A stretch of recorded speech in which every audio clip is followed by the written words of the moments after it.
Olá, bom dia, boa tarde, boa noite. Estamos aqui para mais um vídeo do nosso EGAF11 ou EGAF11. O vídeo desse mês é referente aos acontecimentos de fevereiro.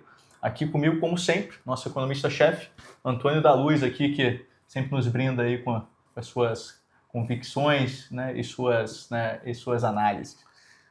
Bruno, que bom estar contigo. Bruno, que bom estar com todos os nossos investidores do EGAF11. E eu quero começar te fazendo uma pergunta, Bruno, que eu tenho certeza que todos os nossos investidores querem saber, antes de nós falarmos sobre o rendimento, que foi muito bom, sobre a performance, que está sendo muito boa, e das ações de gestão, que costumam ser excelentes, tanto é que em 2025 tivemos o melhor rendimento da indústria. Eu quero perguntar para você sobre inadimplência. Perfeito, Antônio. Afinal de contas, a inadimplência bancária ela já aumentou, já está em 13% no juro livre.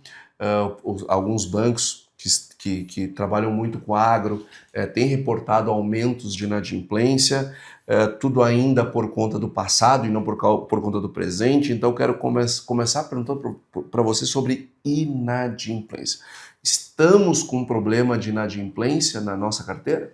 Antônio, a resposta simples e direta é não. Não estamos com problemas de inadimplência. Todos os ativos estão pagando como deveriam pagar, né? Então, inadimplência zero. Ficamos duas ou três vezes vídeo sem falar de inadimplência, o pessoal já ficou meio preocupado. Já ficou meio preocupado. Não, mas não precisa se preocupar, né? Nenhum ativo, né, com inadimplência.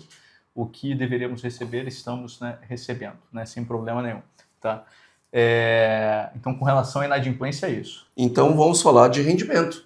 Então, o pessoal que estava preocupado, que a gente não vinha falando sobre o tema inadimplência, então pode ficar tranquilo, nós não temos nenhum problema de inadimplência, está aqui a palavra do gestor. Agora eu queria falar então sobre rendimento, Bruno. Como é que foram os rendimentos? Nós estamos no mês de março, foi pago em março os rendimentos referente a fevereiro. Perfeito. Não, fevereiro, como todo mundo sabe, é um mês de menos dias úteis, né? Então a tendência é que o rendimento venha um pouco menor do que os outros meses, e foi o que aconteceu, mas mesmo assim veio bastante expressivo, né? Foi um rendimento de 1,23, tá? Para um mês de 18 dias úteis, né? Pra vocês terem uma ideia, no mês anterior foi 1,44 com 21 dias úteis, né? Então essa diferença, né, é explicada somente pela diferença de dias úteis, né? Então, meses com mais dias úteis pagamos mais, meses com menos dias úteis pagamos menos, mas continuamos pagando, né, uma métrica bastante robusta aqui de rendimento, 1,23 de rendimento. E a performance do fundo continua excelente, né? E a performance do fundo continua excelente. E é algo que é bem interessante, né, você notar. Acho que o mercado começou a entender que a nossa performance veio sendo diferenciada desde o ano passado, e a cota, né, subiu, né? No vídeo passado falamos disso, né? A cota tinha subido, tinha cruzado 100, né? Inclusive fechou, né, em 100 redondo, né? É impressionante, janeiro fechou em 100 redondo, 100 bola a bola, né? E a cota continuou nesse patamar, né? Um pouquinho maior, um pouquinho menor, etc., mas continuou nesse patamar de 100, fechando, né, fevereiro em 108 centavos, ou seja, né, tendo uma boa estabilidade, né, essa cota de mercado acima, né, do valor contábil, né? Isso eu acho que é um grande destaque aqui para a gente falar, acima do valor contábil. Sim, que é no contábil que a verdade está, né? Que a verdade está, que foi de 98,86, tá? Quem nos acompanha aqui vê que o contábil está em torno de 99,5, 99,10, 99,15, né, quando a gente anunciou nos meses anteriores, e agora 98,86 de novo, por causa de menos dias úteis. Acruou menos, né, então caiu, né, foi acruando, como tinha menos acruo para acontecer por causa de menos dias úteis, ela caiu. Mas nos próximos meses isso deve voltar ali para o 99 baixo, né, como, né, era se esperado. Então, estamos inclusive com quase 2% aqui de ágio, né, nessa cota que está sendo negociada a mercado, né, uma cota que hoje, né, tá com esse ágio, mas que no passado também, a gente veio falando, ano passado, né, estava com um deságio enorme, e a gente dizia que era uma baita oportunidade. Tá aí, para quem aproveitou a oportunidade, né, o fundo voltou, né, para o seu patamar ali de R$100, o que é bastante, né, interessante. E mostra uma certa estabilidade, né? Parece que vai ficar por aí, né? Apesar de que, né, olhando, né, a gente está gravando hoje no dia 16, numa segunda-feira, né, o mercado não abriu ainda, mas no dia 13, né, que foi sexta-feira, a cota estava 97, deu uma queda, né? Para quem acompanhou, né, a renda variável, né, e o nosso fundo é tipificado como renda variável, por incrível que pareça, é assim que é negociado, porque ele é negociado em bolsa. né, deu uma amassada, né, por conta de fatores exógenos, né, fatores, né, e aí, por efeito manada, acabou caindo um pouco, mas a gente entende que deve ter uma tendência dessa cota voltar ali para os R$100, dado que chegou nesse patamar, ficou por 2 meses consecutivos e somente por um efeito, né, externo, né, ad hoc, né, isso deu uma queda, é um pouco da nossa leitura. Tá? É porque ela caiu porque pagou o dividendo, né? Paga o dividendo, o valor lá no ticker cai, mas depois ele vem recompondo, é isso que nós temos que observar todos os meses. Depois ele vem recompondo. E caiu um pouquinho mais do que o pagamento de dividendo, né? É isso que eu estava chamando a atenção, mas eu acho que foi alguma coisa relacionada ao efeito manada, desse efeito externo, né? E que deve voltar, né? na minha percepção, né? Falando, né, de performance, né, que você me falou, então rendimento, né, de 1,23, quando a gente olha o resultado contábil, estamos falando de 1,23% no mês, tá, contra um CDI de 1%, né, então bastante expressivo. Tá. No ano, a gente está com um CDI mais 3,95, né, ou seja, uma rentabilidade bem interessante. Tá. Quando você olha o mercado, né, foi muito bem, né, porque a nossa cota aumentou um pouquinho, ainda veio o rendimento que foi pago, né, então, né, quando a gente olha isso, né, o contábil que foi 1,23, quando você vai para o mercado foi 1,51, então quando eu pego o diferencial de cotas mais o dividendo que foi pago no meio do caminho, me dá esse 1,51%. Tá? E quando eu olho o ano, né, no mês passado, acho que a gente chegou a ver aqui, a cota foi 6 e lá vai fumaça. Né? Então quando você olha o ano, né, a gente está com CDI mais 47,88 no year to date. Né? Nossa. E nesse mês, que foi 1,51, CDI mais 7,37. Então quem comprou no fim do mês passado, né, e carregou até o final de janeiro, obteve o CDI mais 7,37, ainda tem uma rebarbinha ali de benefício ainda de estar carregando, né, o nosso EGAF. Tá? Então, do lado contábil, né, que é uma das métricas que eu gosto de falar, foi isso. Do lado de mercado, né, quando a gente olha de mercado, foi 1,51, né, e olhando, né, esse resultado no ano, também CDI mais 47,88. Então, segunda métrica que eu gosto de falar. E a terceira métrica, que é um pouco, né, olhar em cotas, né, que tem a ver com rendimento. Então, a gente pagou um rendimento de 1,23, nosso resultado por cota foi de 1,21, tá? Foi um pouquinho menor do que o que a gente pagou de rendimento, por isso essa importância da gente, né, ter esse resultado retido, né? A gente estava com retido de 53 centavos, foi para 51 centavos, né? Porque eu posso usar essa gordura, né, quando tem algum chacoalhar. E aqui a mensagem é uma só, basicamente eu tive uma reprecificação de um ativo, esse é um ativo que está cotado na Ambima, né, Pisani, que fica balançando, cara. A Ambima fica recebendo esses indicativos de mercado ali dos agentes, os agentes às vezes colocam que vale CDI mais 4,20, CDI mais 3,8, então fica oscilando ali entre 3,8 e 4,20. Então, mês passado estava 3,8, esse mês foi para 4,20, isso fez com que desse uma derrubadinha aqui, mas algo completamente, né, não tem nenhum risco de crédito nesse papel, pelo contrário, é um papel muito bem quisto, né, do mercado. Variação na margem. Mas você tem essa variação, né, nesse papel que foi bastante, por exemplo, 40 pontos base aqui não é pouca coisa, né? Mas mesmo assim, zero de risco de crédito nesse papel, foi só essas leituras dos agentes de mercado que reportam para a Ambima e, consequentemente, a Ambima, né, reporta isso ao mercado e os administradores do nosso fundo, né, e dos outros também acabam utilizando essa cotação para fazer a marcação nesse papel. Enquanto os outros papéis, né, que não tem essa questão da Ambima, acaba tendo, né, o seu acrúo normal ali, sem nenhum percalço. Então, por isso que o resultado por cota veio nessa métrica de 1,21. Né? Se não fosse por isso, né, a gente teria aproximadamente aqui 1,33, tá? Ou seja, bem maior do que de fato, né, de fato foi se não tivesse tido essa balançada aí nesse preço desse papel pisando. Tá?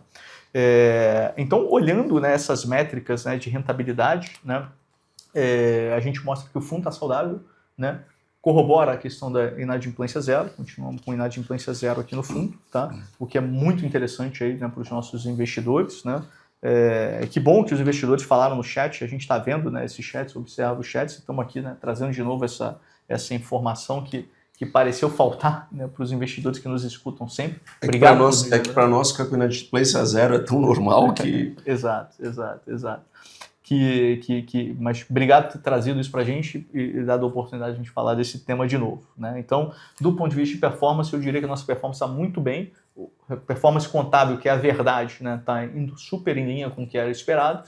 Performance de mercado está melhor do que era esperado, porque, né, a cota está se recompondo, né, e ficando em patamares ali acima do contábil. Tá? E quando a gente olha o resultado por cota, né, de novo, é uma outra forma de olhar, né, o contábil que está indo, né, muito bem, Antônio.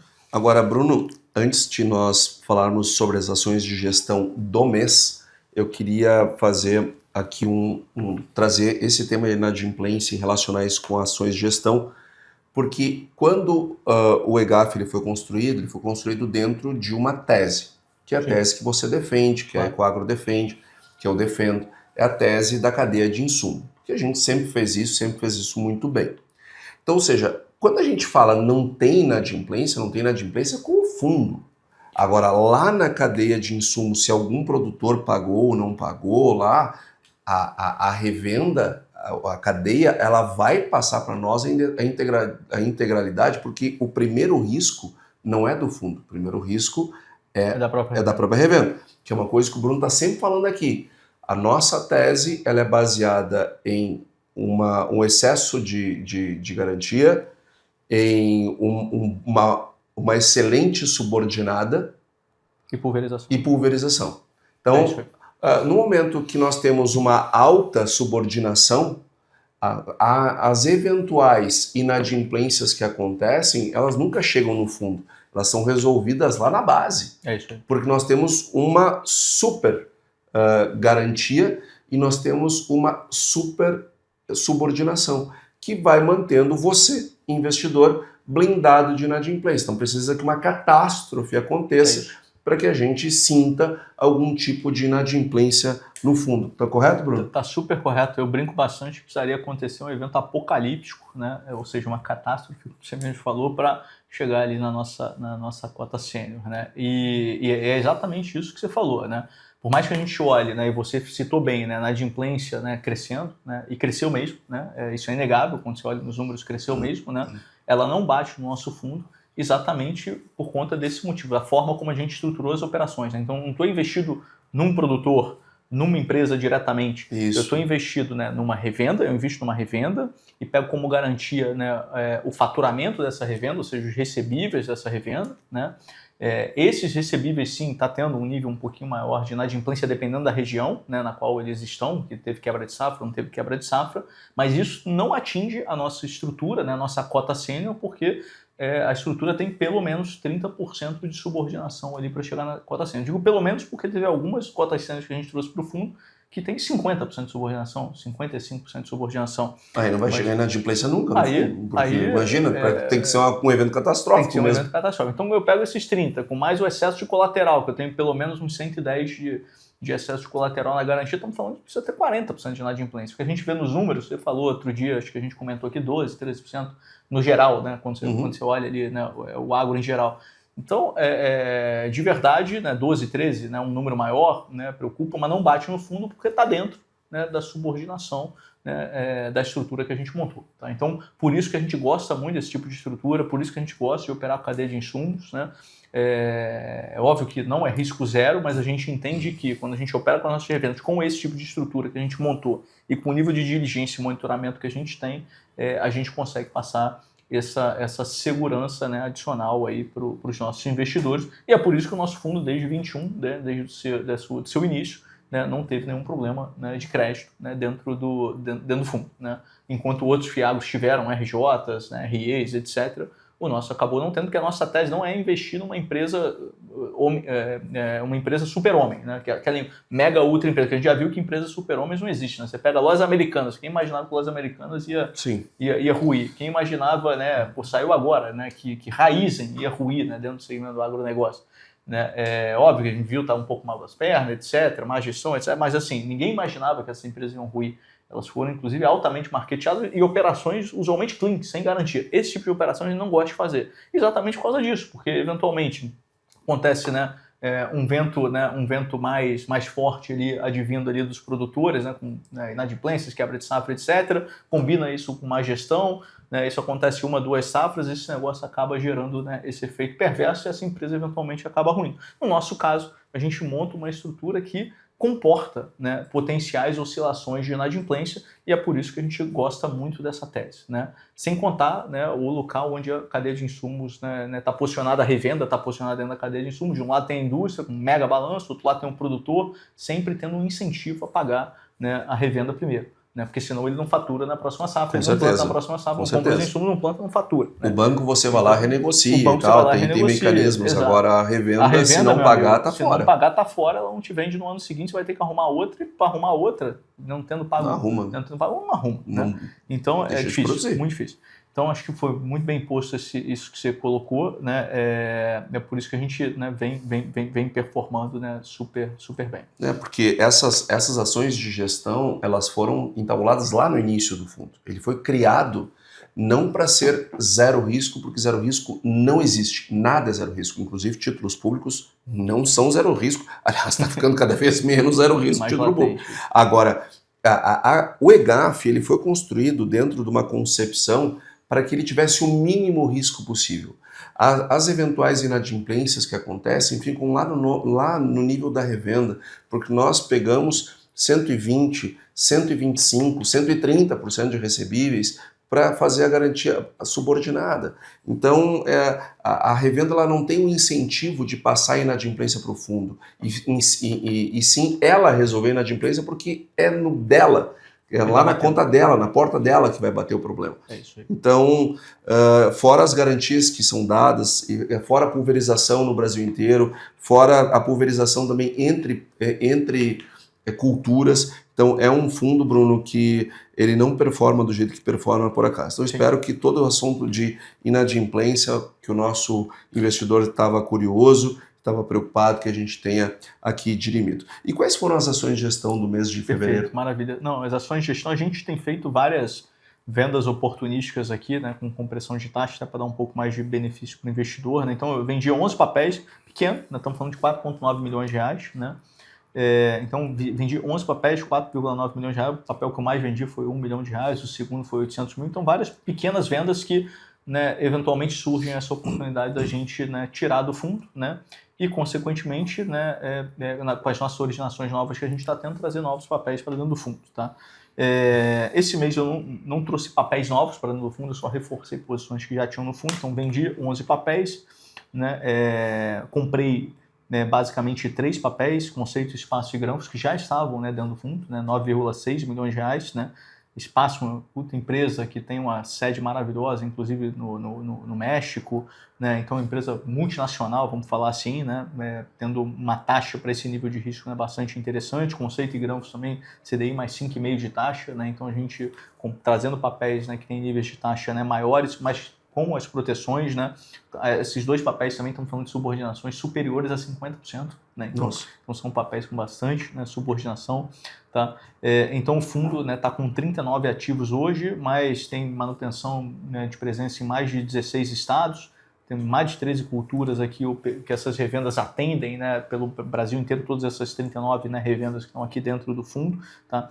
Então, do ponto de vista de aquisições, do ponto de vista de vendas, foi isso. Do ponto de vista de recebimentos, recebemos normalmente o que a gente deveria receber, recebemos 8,16 milhões de reais, que foi Café do Brasil, Pisani, né, e Supply, e eu tive o tombamento de Conceito. O Conceito fez uma nova operação, a anterior, né, ela foi, né, repaga, né, e a nova operação, né, veio, né, à vida, e a gente adquiriu essa nova operação e derrubou a antiga. Tá? Então, por isso que ficou aqui net zero, né, aqui no fundo do ponto de vista de novos papéis. Tá? Do ponto de vista de regiões, hoje a nossa maior região de atuação, Goiás, seguida por Mato Grosso do Sul, São Paulo, Minas Gerais, tá? E depois disso, né, regiões, né, o resto das regiões do Brasil, a gente está em todas elas, tá? Mas o resto das regiões do Brasil em menor proporção. Tá? Do ponto de vista de concentração, a gente está bastante desconcentrado em papéis. Eu tenho algumas concentrações maiores, que é Nativa e Goplan. Nativa com 9,40 do PL, Goplan com 8,33. E a Goplan que é um grupo de revendas, né? Então, tem 25 revendas, uma associação, né, uma franqueadora de 25 revendas, né, de revendas acima da média, né, de mercado, quando se olha, né, os balanços que lá estão, né, tempo de business, né, desde o início da atividade. Então são revendas, né, com bastante, né, histórico, track record, e que estão acima da média do segmento, né, que a gente acompanha, né, no Brasil. Tá? E depois disso a gente vai para Pantanal, né, que é uma baita revenda que tem 30% da Bung lá dentro. Né? A Bung comprou 30% da Pantanal, então é uma revenda bastante robusta, fatura mais de R$1 bilhão, 5,64. Primo Tedesco, 5,20. E depois começou a ir para baixo de 5%, então um fundo bastante. Aí, Bruno, eu vou querer explorar um pouco mais e abrir a sua gestão. Porque, veja, são 39 revendas. Qual é o valor patrimonial do fundo? 310 milhões. 310 milhões. 310 milhões desconcentrados em 39 revendas. E uma dessas revendas, que é a Goplan, ela não é uma revenda, ela é um grupo de revendas, que são 25 revendas. Isso. Então, veja, nós estamos... E crescendo, né? E crescendo. Trazendo novas revendas para dentro do portfólio deles, né? Conforme atendem os critérios de seleção que são bastante elevados. Né? Isso, então nós estamos falando de 38 revendas mais as 25 da Goplan. Então, isso num fundo de 310 milhões. Olha o nível de desconcentração que o EGAF tem. Isso sem contar quando a gente olha para a carteira de produtores, né, que é dado como garantia, né, que é o faturamento dessas revendas que vem para dentro, que está em 38.983, né, ou seja... Né, quase 39 mil produtores. Quase 39 mil produtores. Então, é nesse sentido que a gente diz que a nossa tese preza pela pulverização, não só de papéis, mas também pelo conjunto, né, de garantias, né, e recebíveis que vêm dessas revendas, né, para pagar essas operações aí na prática. Mais que venha como garantia, girando esses recebíveis, com os recebíveis pagos que a gente retém o valor dos juros, né, o valor do principal, se for, né, a hora da amortização programada desse principal, para pagar, né, a cota sênior ali do Kraken que a gente está comprando. Então, a gente está controlando todo esse fluxo, né, e eu tenho 38.983 produtores ali. Né, então, é muita pulverização. Né, 39 papéis, né, e debaixo desses 39, né, praticamente 39 mil produtores. Né? Na média ali de 1.000 produtores ali por revenda, é bastante pulverização. Né? Por isso que a tese vem funcionando muito bem desde 21. Tá? Então, do ponto de vista de regiões, né, falei Goiás, Mato Grosso do Sul, São Paulo, Minas, né, e depois para outras regiões menores, mas estamos presentes em todas as regiões do Brasil, tá? Em termos de concentração, falei. E do ponto de vista de tipo de securitização, eu tenho 87% de cotas sêniores e 13% de cota única. Cota única são eventualmente empresas, né, que a gente gosta muito e que tem muita proteção. Né? Pega uma operação da Supply, que eu tenho 200% de razão de garantia. Cara, é muita razão de garantia, um nível de taxa interessante, uma empresa que está aqui com a gente a longa data e que a gente conhece muito bem. Né? A gente acaba tendo esse conforto de trazer isso para níveis de taxa, né, interessantes. A gente acaba, né, olhando, né, esse risco-benefício e achando que faz sentido. Né? O benefício supera os riscos. Por isso que a gente traz, né, para o fundo. Tem o Pisani, por exemplo, que eu citei aqui, que fica oscilando, mas, cara, uma empresa que todo mundo quer. Impressionante. Se eu levantar a mão para vender esse papel, todo mundo quer, cara.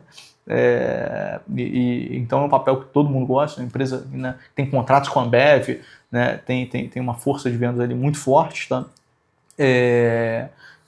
Entre uma ou duas outras empresas ali que estão nesse segmento de middle. Né? Então, bastante, né, pulverização, estou concentrado na cadeia de insumos e oportunisticamente, né, a gente acaba fazendo algumas coisas ali fora da cadeia de insumos. Né? Tá na tese do fundo, pelo menos 70% em cadeia de insumo e oportunisticamente a gente faz isso. A gente trouxe no passado também uma empresa chamada Tobasa, era um CRA verde que a gente acabou trazendo. A gente gosta muito dessas teses verdes também, a gente acha muito interessante, inclusive, fomentar isso. Se tiver um nível de taxa atrativo, se tiver um nível de segurança atrativo, trazer isso para dentro do fundo, a gente gosta. Né? Então, conforme vai tendo essas oportunidades, a gente vai pescando elas e trazendo, né, para dentro do fundo.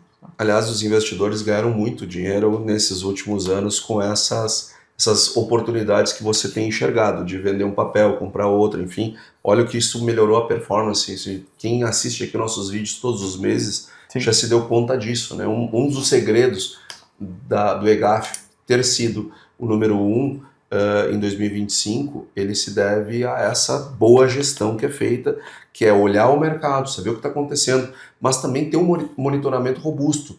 A gente não vê essas empresas todas pelo relatório. Nós vamos lá olhar, a gente conhece as pessoas, estamos de longa data vendo a evolução dessas empresas. Nosso monitoramento não é só no papel, né? Exato. Pé no barro. Pé no barro, com certeza. E isso faz muita diferença. De novo, não existe nada que seja zero risco. Agora, com certeza, tudo que é possível ser feito para o EGAF, ele é feito. Tudo que está aí para ser feito, é feito. Então, isso nos dá bastante segurança, Bruno. Para fechar aqui, Antônio, só falar então, a carteira, um PL de 310 milhões, né? Estou 105% alocado, 105,82, para falar mais precisamente.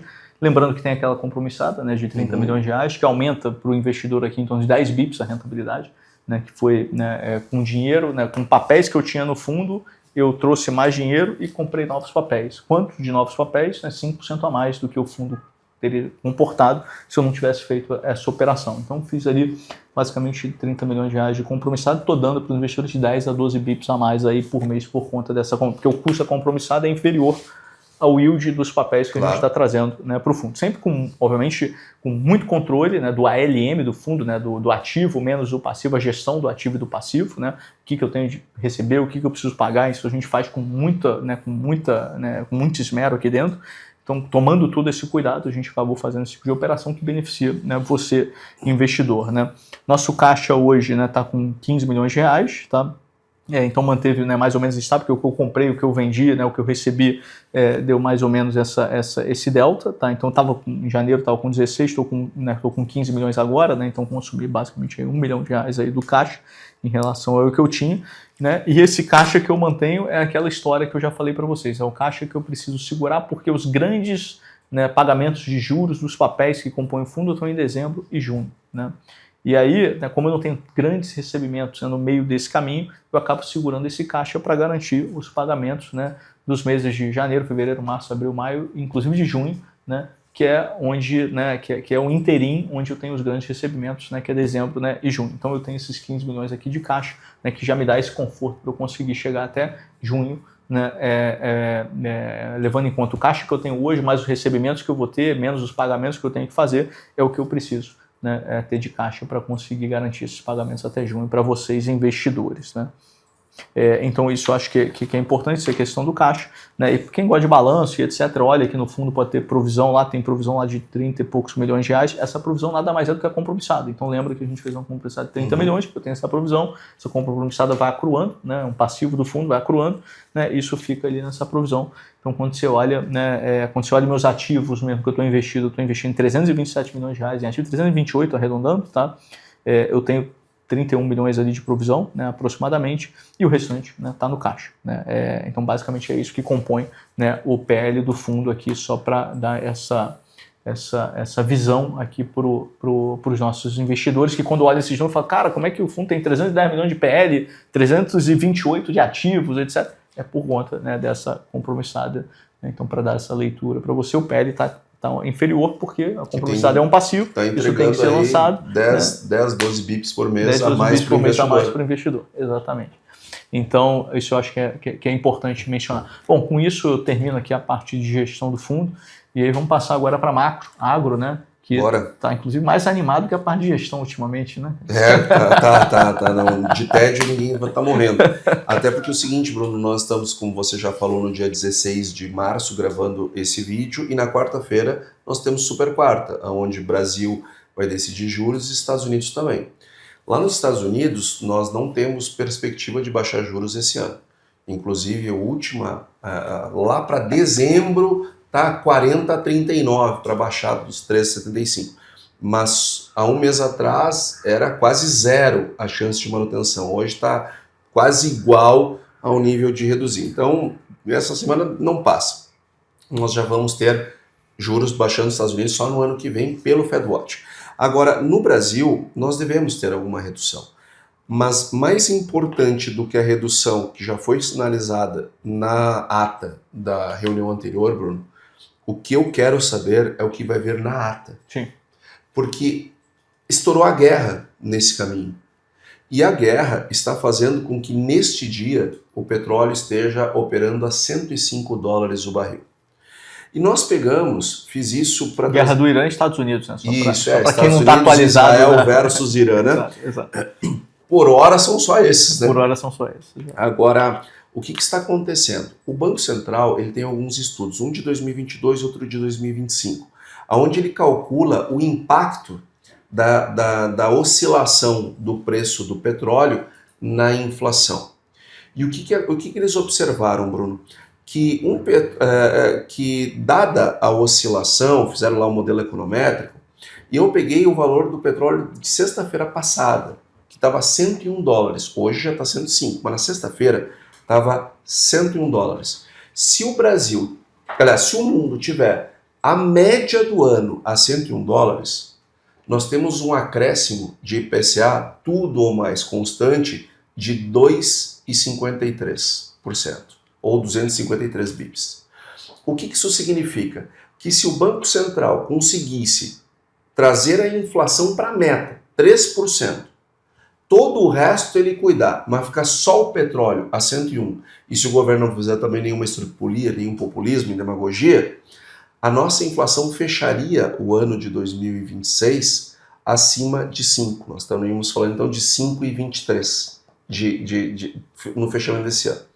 Bom, o mercado que não é bobo, no dia que nós estamos gravando, nessa segunda-feira, o que aconteceu com o Fox? Dos 3,80 a 3,70 já veio para 4,12. Numa única semana.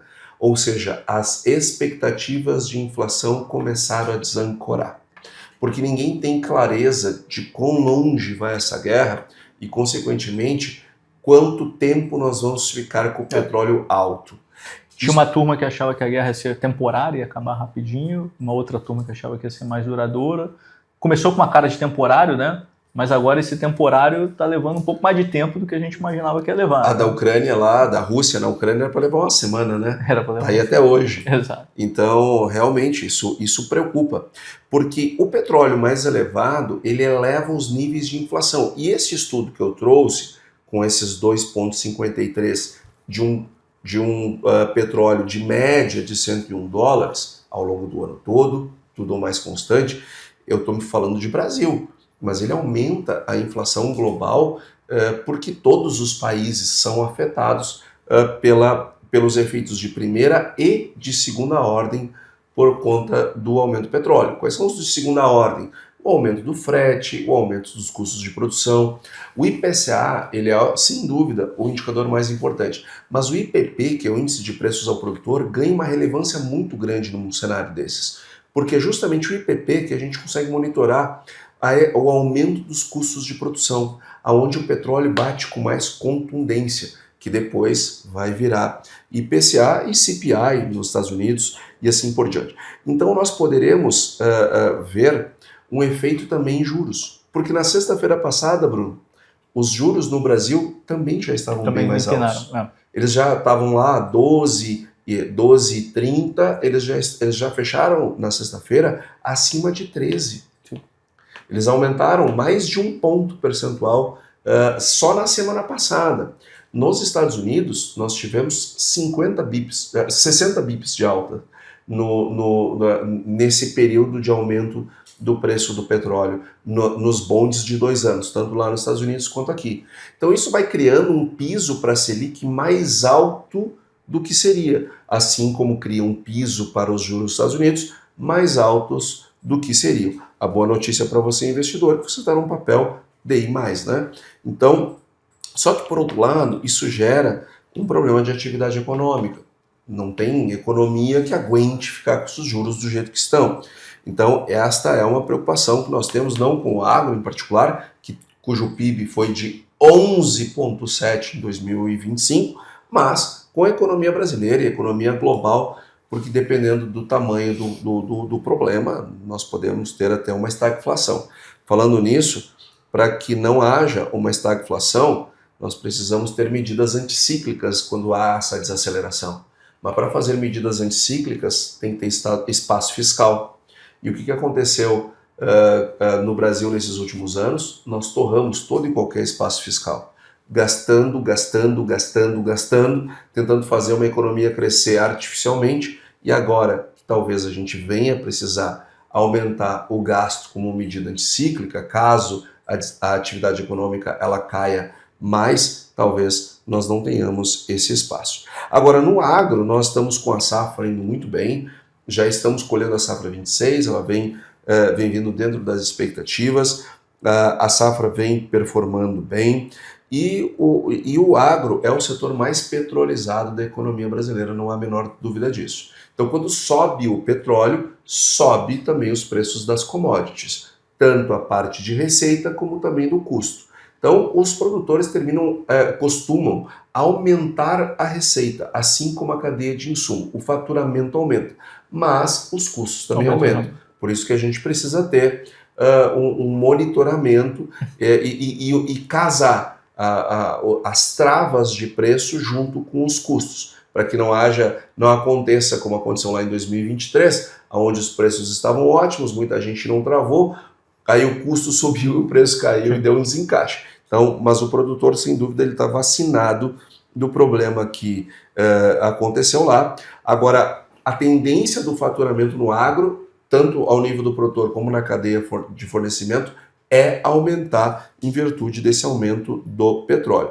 Agora, isso também exige de nós um monitoramento mais próximo ainda, para justamente ajudar os nossos parceiros a cuidar para que não hajam descasamentos temporais e, sobretudo, entre preços de aquisições, preços comprados e preços recebidos. Então, Bruno, mas isso é algo que a gente sabe fazer bem, nós aprendemos bastante também com 2022, 2023, tenho certeza que a nossa cadeia de insumo está bem vacinada e bem mais preparada para surfar o lado bom do aumento do petróleo e ter mais cuidado com aquilo que eventualmente lá na frente pode gerar alguma dor de cabeça. Com certeza, Antônio. Não, obrigado aí pela aula aí que você deu.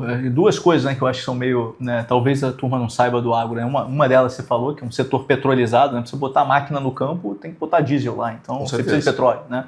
E você tem máquina no campo na hora de plantar, na hora de colher, na hora de pulverizar, né? Então acaba depois na hora de transportar depois na hora de transportar, bem lembrado, né?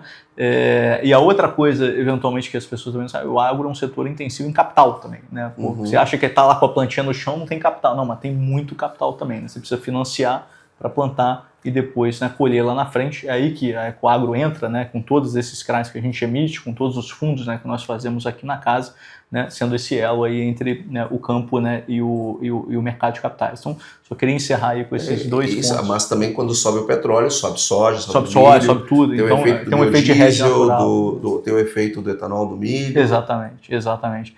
Então, só queria encerrar com esses dois pontos e, com isso, né, muito obrigado por nos escutarem até aqui e até o nosso próximo encontro.